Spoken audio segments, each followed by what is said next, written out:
gars, directement, troisième épisode sur 3 aujourd'hui pour finir la Bible en un an, 1 Samuel 28, on perd pas plus de temps. En ce temps-là, les Philistins rassemblèrent leurs troupes et formèrent une armée pour faire la guerre à Israël.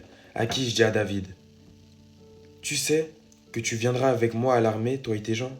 David répondit à Akish, tu verras bien ce que ton serviteur fera. Et Akish dit à David, aussi, je te donnerai pour toujours la garde de ma personne. Samuel était mort. Tout Israël l'avait pleuré, et l'on avait enterré à Rama, dans sa ville, Saul. Avait ôté du pays ceux qui évoquaient les morts et ceux qui prédisaient l'avenir. Les Philistins se rassemblèrent et vinrent camper à Sunem. Saul rassembla tout Israël, et ils campèrent à Gulba.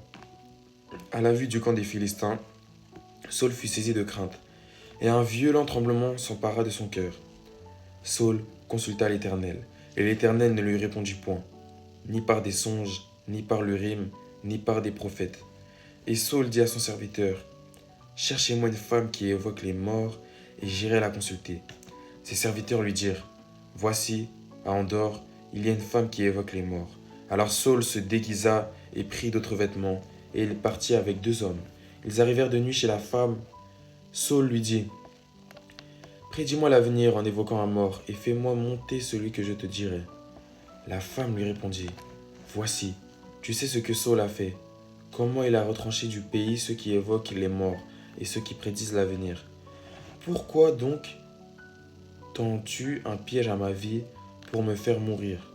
Saul lui jura par l'Éternel en disant, l'Éternel est vivant, il ne t'arrivera point de mal pour cela.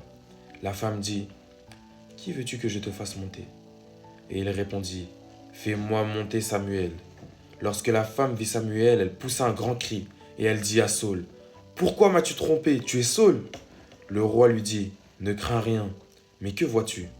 La femme dit à Saul, je vois un Dieu qui monte de la terre. Il lui dit, quelle figure a-t-il? Et elle répondit, c'est un vieillard qui monte, et il est enveloppé d'un manteau. Saul comprit que c'était Samuel, et il s'inclina le visage contre terre et se prosterna. Samuel dit à Saul, pourquoi m'as-tu troublé en me faisant monter? Saul répondit, je suis dans une grande détresse. Les Philistins me font la guerre, et Dieu s'est retiré de moi, et il ne m'a répondu ni par les prophètes, ni par des songes. Et je t'ai appelé pour que tu me fasses connaître ce que je dois faire. Samuel dit, pourquoi donc me consultes-tu, puisque l'Éternel s'est retiré de toi et qu'il est devenu ton ennemi? L'Éternel te traite comme je te l'avais annoncé de sa part. L'Éternel a déchiré la royauté d'entre tes mains et l'a donnée à un autre,